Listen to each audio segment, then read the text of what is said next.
السلام علیکم فرینڈس، میں آپ کا ویلکم ہے خوبصورت باتیں چینل پہ۔ آج میں لے کر آئی ہوں سننے کا سکون، ایک پیاری سی چھوٹی سی کہانی۔ تو چلیں ریڈ آؤٹ کرتی ہوں۔ سننے کا سکون، محمد صلی اللہ علیہ وسلم کی انمول سیکھ۔ کہانی ان دنوں کی ہے جب محمد صلی اللہ علیہ وسلم مکہ میں اپنے جیون کا آدرش پرستوت کر رہے تھے۔ ہر دن ان کے پاس لوگ اپنی سمسیائیں لے کر آتے تھے۔ کچھ ویاپار کی کٹھنائیوں سے پریشان ہوتے تو کچھ رشتوں میں آئی دوریوں سے۔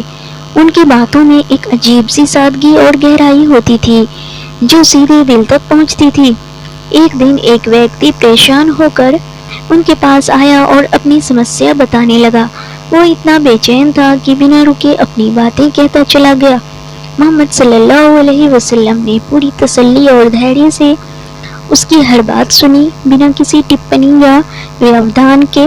جب وہ ویکتی اپنی باتیں کہہ چکا تب محمد صاحب نے اسے کچھ شبدوں میں ایسی صلاح دی کہ اس کا دل ہلکا ہو گیا، اس کی پریشانی بھی دور ہو گئی۔ محمد صاحب کا جیون ہمیشہ سے یہ سکھاتا رہا کہ کم بولو اور زیادہ سنو۔ اس کتھا میں ایک بہت بڑا سندیش چھپا ہے۔ دوسروں کی باتیں سننے سے نہ کیول ہم انہیں بہتر سمجھ پاتے ہیں بلکہ ہمارے اندر ایک دھیریہ اور سہنشیلتا بھی وکست ہوتی ہے۔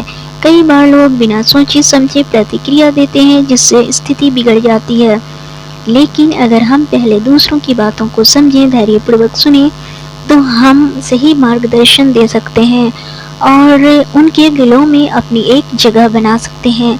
محمد صلی اللہ علیہ وسلم کا کہنا تھا کہ جب ہم زیادہ بولتے ہیں تو ہم خود کو ہی ثابت کرنے میں لگ جاتے ہیں، لیکن جب ہم دوسروں کو سنتے ہیں تو ان کے دلوں کو جیتنے کا موقع ملتا ہے۔ یہی کارن ہے کہ ان کے پاس آنے والا ہر انسان اس سے ایک الگ ہی سکون پاتا، ان سے ایک الگ ہی سکون پاتا۔ ان کی اس سیکھ سے ہمیں یہ سمجھ میں آتا ہے کہ ہر سمسیا کا حل سنواد میں نہیں بلکہ سننے اور سمجھنے میں ہوتا ہے۔ اپنے جیون میں اگر ہم اس بات کو اپنائیں کہ کم بولو اور زیادہ سنو تو ہمیں نہ کیول دوسروں کا وشواس ملے گا بلکہ ہمارے رشتے بھی گہرے اور سچے بنیں گے۔ آج کے سمے میں بھی اس سیکھ کی بہت ضرورت ہے۔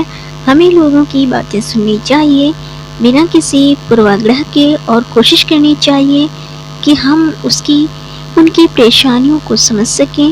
اسی میں اصلی انسانیت اور سمجھداری ہے۔ محمد صلی اللہ علیہ وسلم کی اس پیاری بات کو اپنے جیون میں اتار کر ہم ایک بہتر انسان اور بہتر سماج بنا سکتے ہیں۔ تو ڈیئر ناظرین، کیسی لگی آپ کو یہ پیاری سی چھوٹی سی کہانی؟ اگر اچھی لگی ہو تو پلیز آپ کی نیت سے اسے لائک، شیئر اینڈ کمنٹس ضرور کیجیے، اور اگر آپ میرے لیے نئے ہیں تو پلیز اسے سبسکرائب بھی کیجیے، بیل آئیکن پریس کیجیے تاکہ میری نیکسٹ آنے والی ویڈیوز کی نوٹیفیکیشن آپ کو پہلے مل سکے۔ اور ایک خاص بات کہ پلیز گندے کمنٹس سے ضرور بچیں۔ تھینک یو، پھر ملتی ہوں کل۔ اللہ حافظ۔